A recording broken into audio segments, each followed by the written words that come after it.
Our team has discussed the importance of ensuring that the Township of Langley is a leader in this province when it comes to being a sustainable city. We're fortunate that the township has already incorporated a climate action strategy in terms of sustainable transportation, in terms of zero emission construction, new and existing, and ensuring that we have resilient natural systems. Yeah, I think our staff has done an incredible job of putting these big moves together and making these targets for us. So it's a matter of working with them to make sure that they have the support and the equipment, the training that they need to help move the township towards meeting these goals. Yeah, and our climate action strategy has two very specific goals, and that is to make sure that we cut emissions by 45% by 2030 and by 100% by 2050. So I think one of the best ways that we can combat climate change is working to make sure that we have safe and sustainable transportation. It goes hand in hand with smart development, making sure we're focusing on walkable communities. But also, I attended the TransLink seminar for South of the Fraser services. So just knowing that we're going to be getting more service here to support us and working with TransLink to make sure that we're allocating it properly in the areas that need it most, and that's going to be most effective.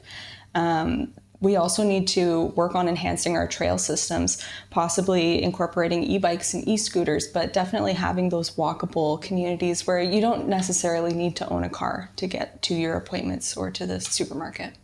And I think it's important for us to be working, for example, when we're talking about zero emission construction, that we're working with developers, that we're incentifying them to promote such things as sustainable solutions like cross-laminate timber, implementing innovative solutions like hempcrete. These are things that we can do to ensure that our city is a model within the province.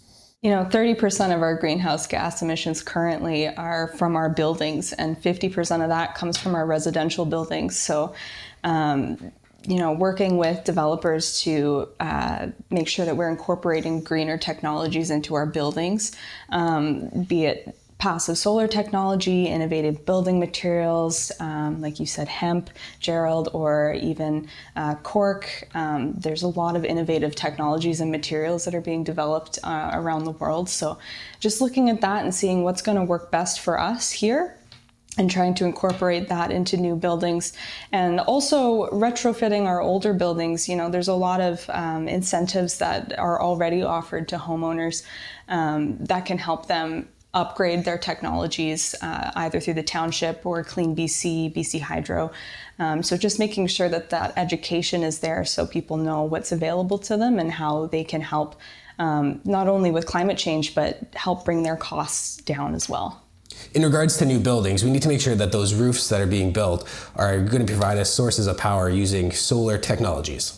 And not only that, but also incorporating things like green walls into our new buildings as well, to not only regulate the heat within the building, but provide a connection to nature for the people that maybe work in the building or live there.